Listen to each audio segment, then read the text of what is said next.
Broadcasting live on YouTube, Facebook, and X. Here's your host, Andrew Romanella. Okay? Like, just get the hell out of here. Nobody cares what you think if you're not a Mets fan.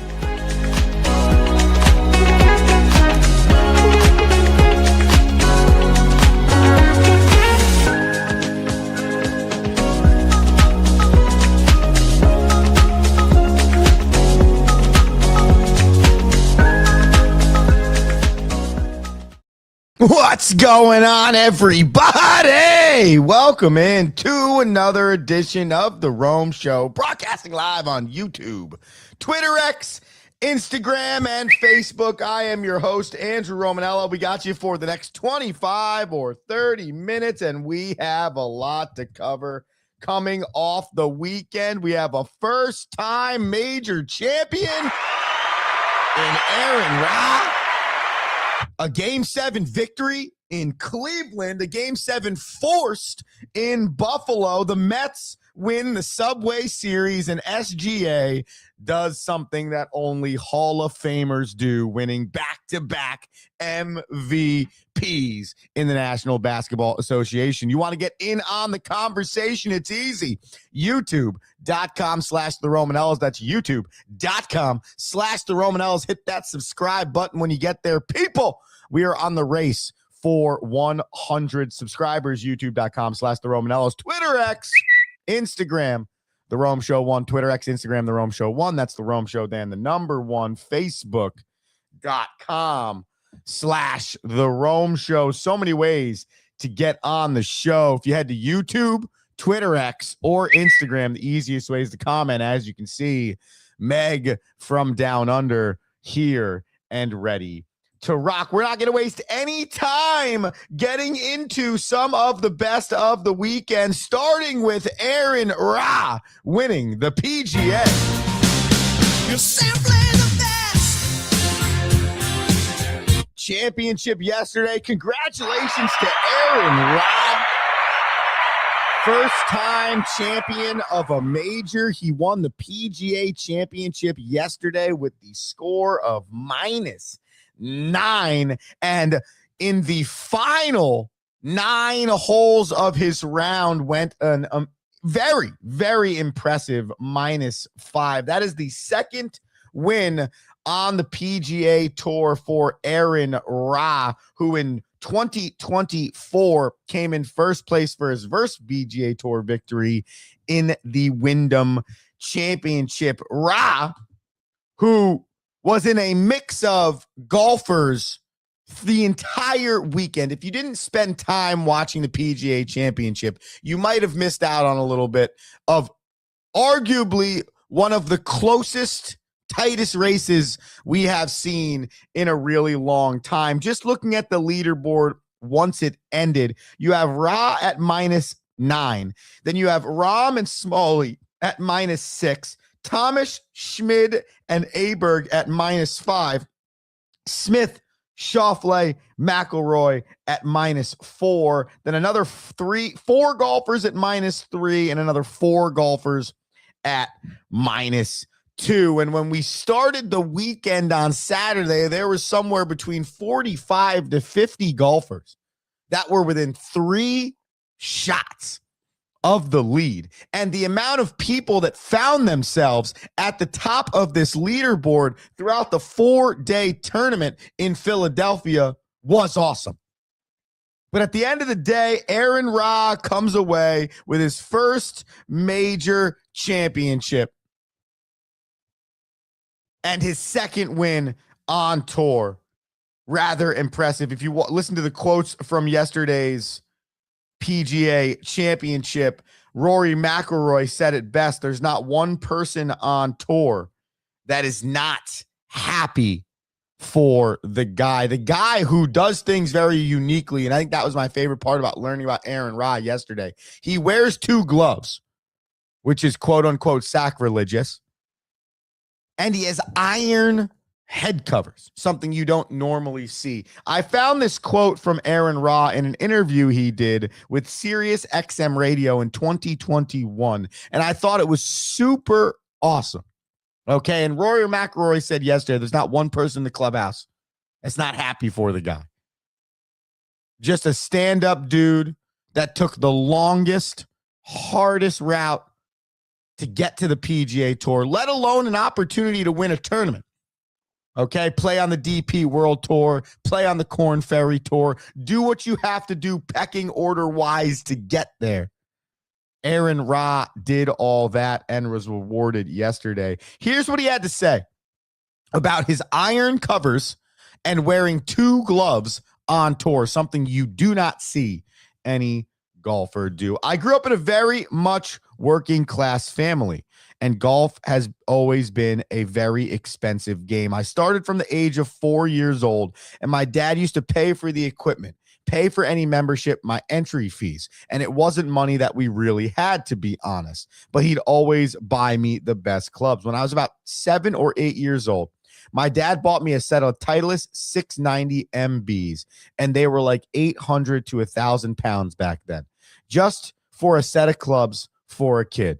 I cherished them. When we used to go out and practice, he used to clean every single groove after with a pin and baby oil. To protect the golf clubs, he thought it would be good to put iron covers on it, Ross said. I've pretty much had iron covers on all of my sets ever since, just to appreciate the value of what I have. And it all started with the first set. Although on the PGA Tour, we get given equipment and we get given everything that we need, it's more out of principle. The value of not losing perspective of what I have and where I am. The covers are going to stay. I'm sorry. You have to love. You have to root for. You have to enjoy people like that finding success. So often we hear about the professional athlete or the professional in general that gains the spotlight, that becomes somebody for essentially the first time, and then all of a sudden forgets who they are, where they came from, and the people that were in their corner before they reach that stardom. And Aaron Ra clearly has the right perspective on his shoulders and clearly understands where he came from, which is helping him find success where his feet are today. By the way, winning the PGA Championship in 2026 paid out $3.69 million. Talk about life-changing money. Tied for second place were John Rahm and Alex Smalley. They both collected a $1.8 million check. Justin Thomas, Ludwig Aberg, and Matty Schmid, $844,000. That was tied for fourth, and then tied for seventh, rounding out essentially the top 10 players in this tournament. Cam Smith, Rory McIlroy, and Xander Schauffele, $637,000. If you want the perspective on the depths with which the purse goes, especially at a major championship, tied for 44th was 11 golfers, okay? Tied for 44th were 11 golfers, and they made $53,700 in that 4-day tournament. My child is going to be a professional golfer. That is my life goal for them. Because if we're finishing in 45th place and we're getting a $53,000 check, the perspective of that, people, is that's got to be what a lot of people in this country are making right now for their salary. And those dudes just made it in 4 freaking days. Besides that $3.69 million check, Ra gets a 5-year exemption into the Masters, the U.S. Open, the Open Championship, and the PGA Tour. And then he gets a replica Wanamaker trophy, which is the jug with which they win, and a Champions money clip. Congratulations to Aaron Ra on an exciting, fun, and very well-deserved PGA Championship. as your first weekend's best. You're simply the best. From my vantage point, Meg writes in, what a great young man. Respect. A man who respects, values what his father did. I come from a single father family, and his father sounds like mine. The money cup will come in handy with that prize money. What does $3.89 million even look like? You know, like what is the cash version of that amount of money look like? I have no clue, but I would love to see it. YouTube.com/the Romanellas, Twitter X or Instagram if you want to write in and join the conversation. A lot of big moments this weekend, including in Montreal, Canada, where the Buffalo Sabres are our second weekend's best by forcing Game 7. You're simply the best. Better than And it wasn't that way the entire game this weekend, ladies and gentlemen. The Buffalo Sabres, 10 minutes into Game 6 on the road to force Game 7, second round of the Stanley Cup playoffs, with a chance for a seat in the Eastern Conference Finals. Down 3-1, the Sabres score 7, you heard that correctly, 7 unanswered goals, 7 different goal scorers, 2 from Jack Quinn, and 8 goals total. Force Game 7 for the Buffalo Sabres, whose magical first playoff appearance in 19 years run continues.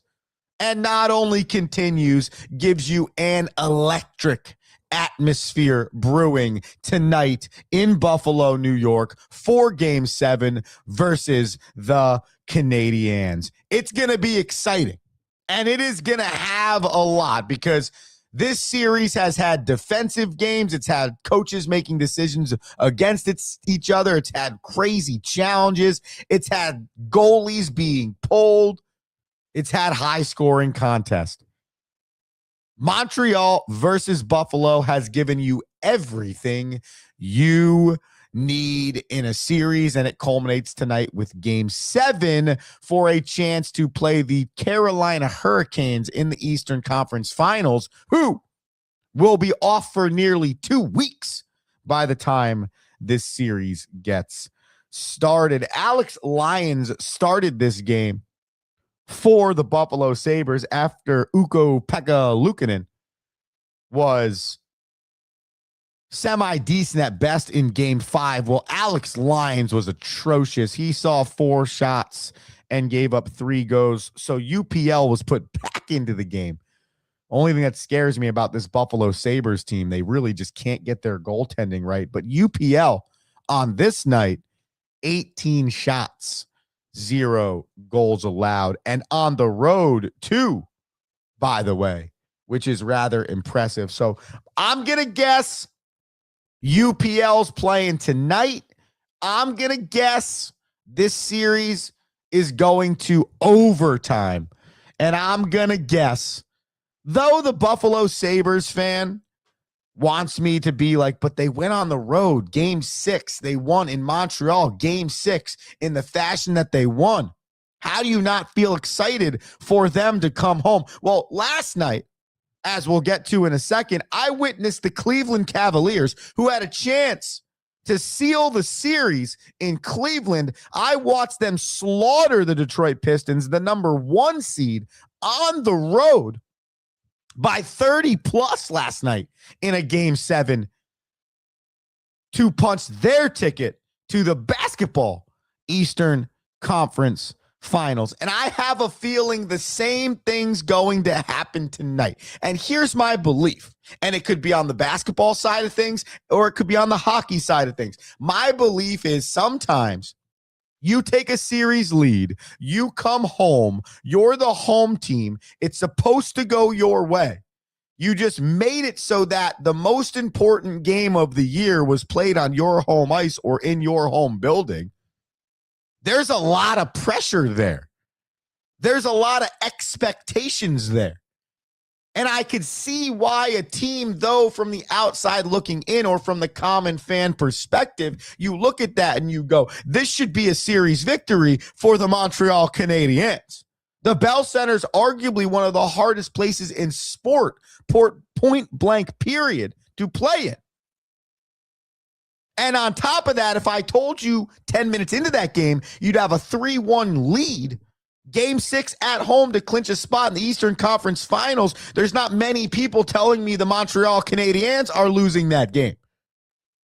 So I say all that to say this.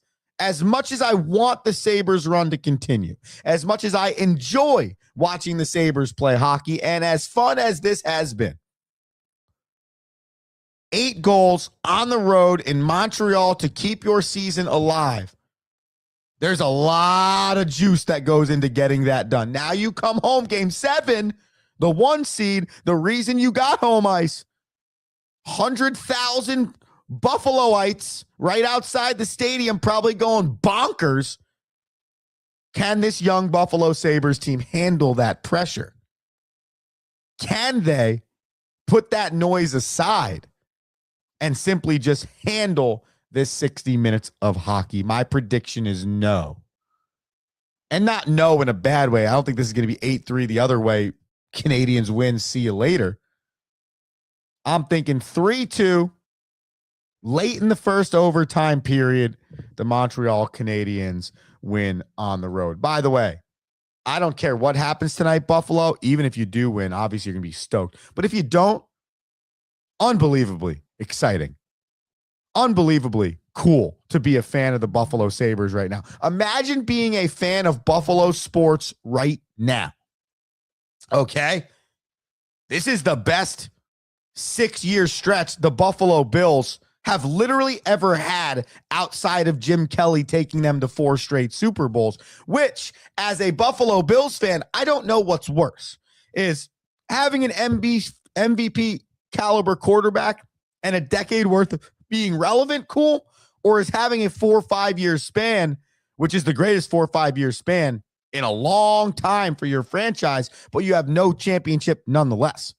Like, would I rather 10 years of no championship, but always relevant and a chance, or 5 years of no championship, but I was in the championship 4 times, but no matter what, still results in 0 championships? Nonetheless, that's what the Buffalo fans are dealing with.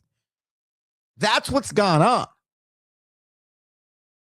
The most heartbreak in football history, 4 straight Super Bowls, no victories to show for it. The most heartbreak in hockey, 19 years, forever. 2 decades to make it back to the postseason. Shout out to the Buffalo fan, man. No matter what happens tonight, bask in it, man, because this is the most exciting time in my 35 years on this earth that the Buffalo fan base has had. Montreal, 3-2, overtime. Book it. Now we're going to book our cart on figtreegolf.com. Yeah, dude, I got 3 things in the cart right now. I got 2 hats and a polo. I'm getting myself ready for my mini honeymoon post-wedding exactly 1 month from today. I know. I couldn't tell you what's more exciting. Is it that I'm getting married to a beautiful woman? Is it that me and that beautiful woman are going to California to golf and see baseball after we get married to celebrate? Or is it that I have 15% off of figtreegolf.com to make all of those things happen?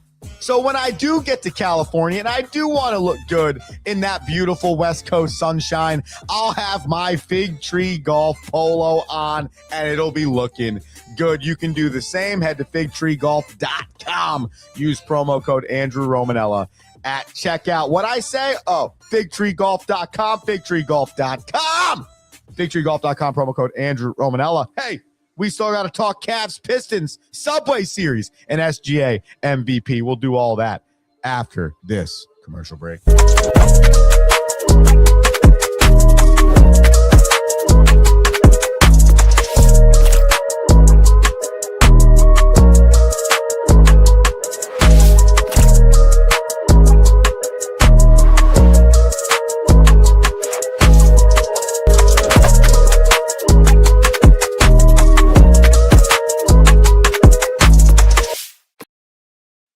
What is one thing every great leader has in common?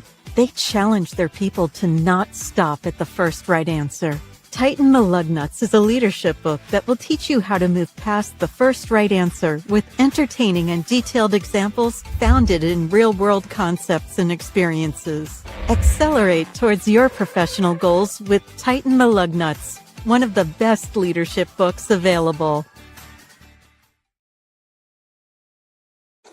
It's the Rome Show! Yeah, it is. Welcome back into the Rome Show, people. Hope you're having a fantastic Monday. May 18th, 2026, 8:04. State of New Jersey.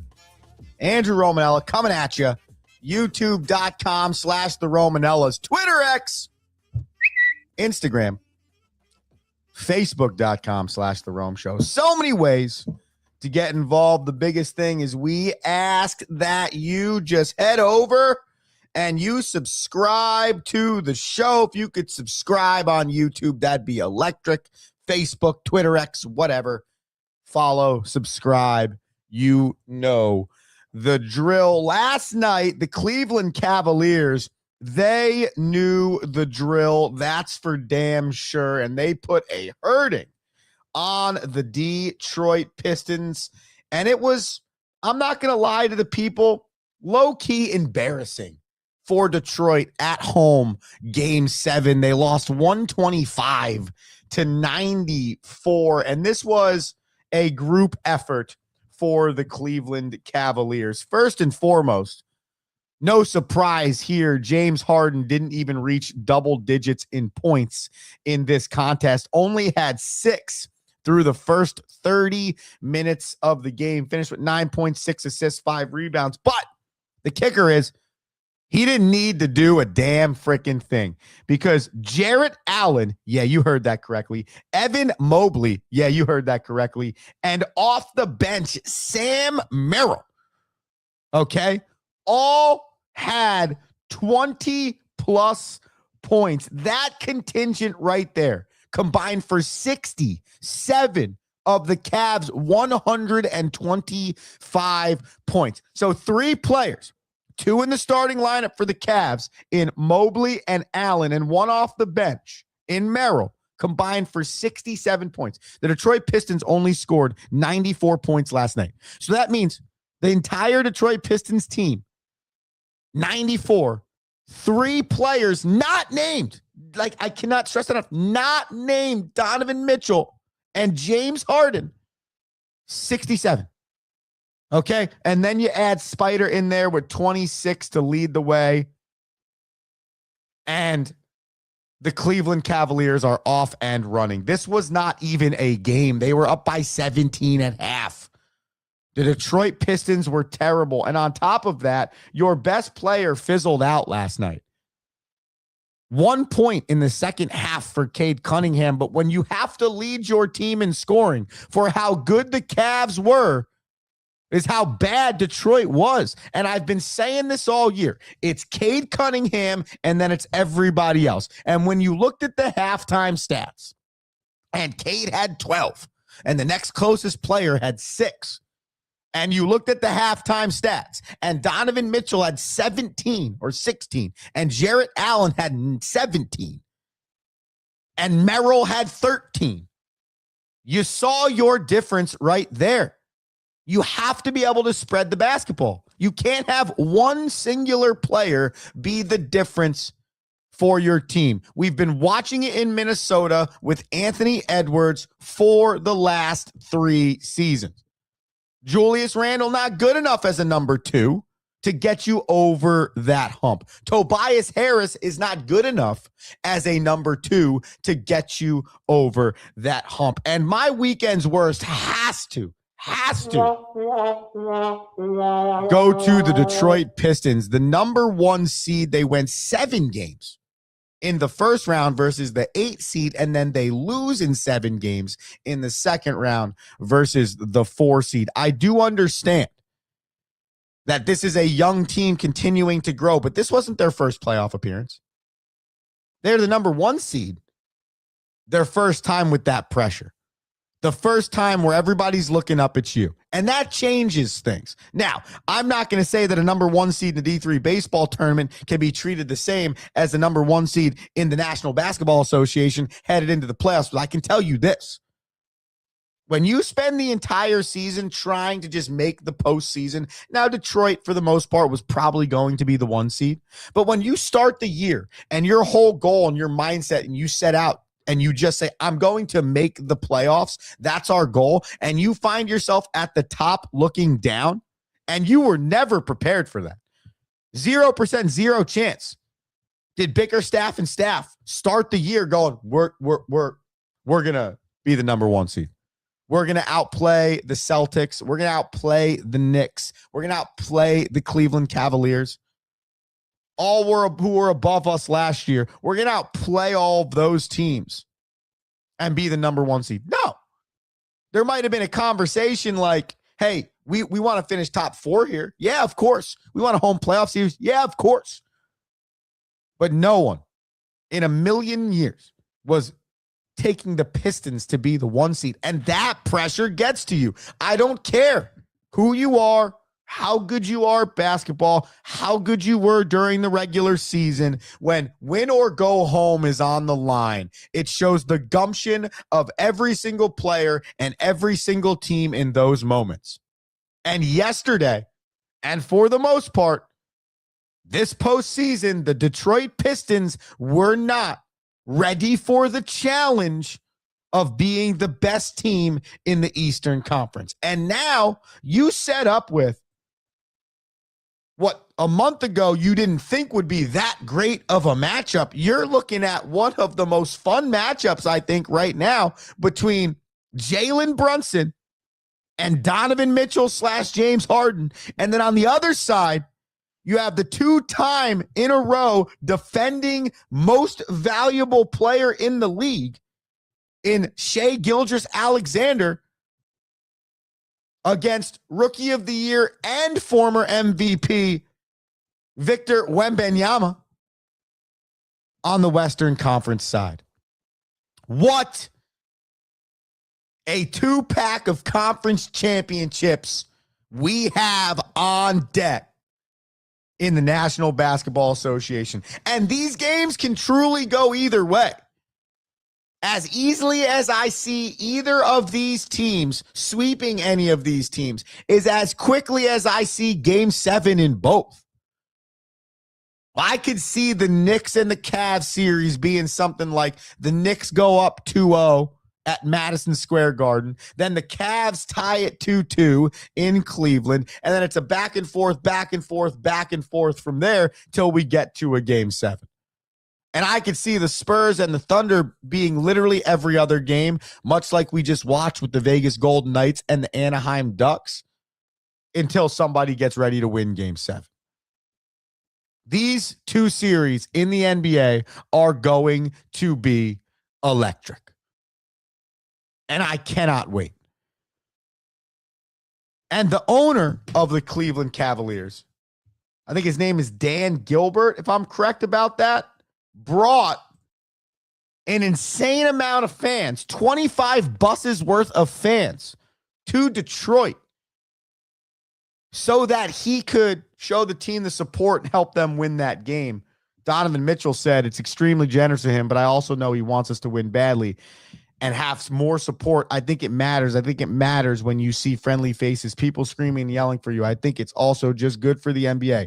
Cleveland, Detroit, as close as they are, two teams that have battled it out. I think it's awesome. I love this place, dog, Mitchell said. Every time I think like, all right, there's a max on how much you can love being somewhere, they continue. I've never been a part of something like that. Obviously, in the Western Conference, it's a bit tougher. Everything's 2.5-hour flights. But I think, man, to see that, to hear it, you heard it when we came up for warmups. It felt like a home game in a sense. Shout out to every Cavs fan. Shout out to the organization. That's huge, man. It's a part of what we do. I'll tell you what. I'm saying it now. 2 Game 7s. 2 Game 7s coming up in the NBA. I mentioned SGA. Let's give him his props real quick for his second straight most valuable player award in the NBA.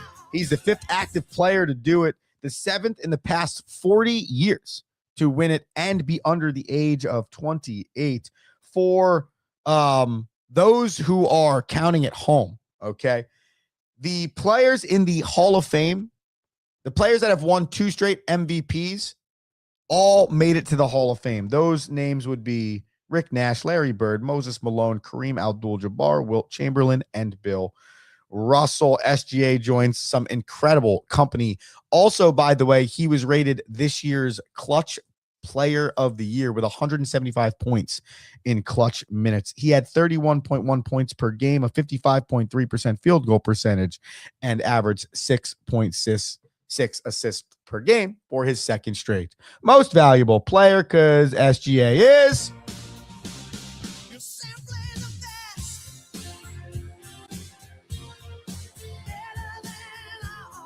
that is right. And before we get out of here today, we got to give you some worst. Our first weekend's worst, we told you, was the Montreal Canadiens. Well, in the same vein, we're going to go with the Detroit Pistons, who finished this postseason with 7 victories and 8 losses, 15 games played, didn't even get out of the second round, and they were the number 1 seed. That's not good. That deserves a sad trombone. And we got to do some work to get a Robin to Cade Cunningham's Batman next year. Finally, how about this, baby? The New York Metropolitans. Yeah, you are. All right. Let's pump the brakes here.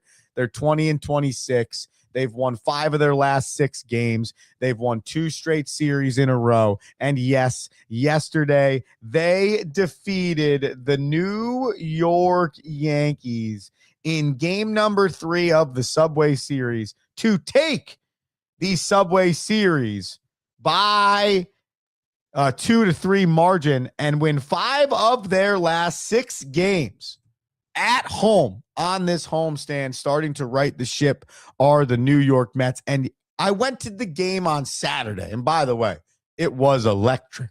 Okay. But last night's game had everything you could possibly ask for, including a game-tying home run in the 9th inning. Here it is. And Taylor gets a first pitch breaking ball, hits it deep down the line toward the pole, and it's out of here!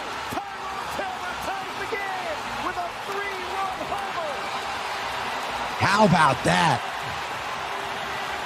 Wow. And the New York Metropolitans win the Subway Series. Third home run of the year for Taylor. Like I said, 5 of their last 6. They get to 20-26, 7 games out of the wild card. Jumps on the first pitch he sees from Bednar. That is the Mets' Down with a 3-run game-tying first home run. victory, losing after the 8th inning or later since the game 3 of the 2024 wild card. That is the Mets' first victory in 131 chances since May 17th of 2023, where they were losing by 3 or more runs in the 9th inning or later. So some big monkeys off the back for the Mets. In their last 15 games, the Metropolitans sit at 10-5.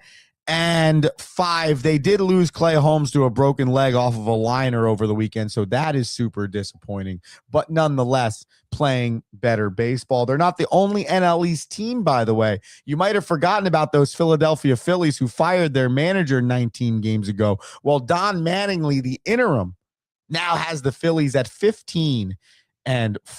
So another team in the NL East trending in the right direction. Huge victory over the weekend for the Metropolitans. Ladies and gentlemen, just because it's Monday does not mean your day has to stink. That's a mindset. Just remember that.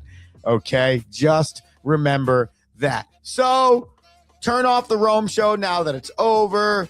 Get yourself right with a fresh cup of coffee and head out into the world and be positive, because why do any of the other things? By the way, B. Tompkins 26 writes in Knicks in 5. Tompkins, man, I feel it, bro.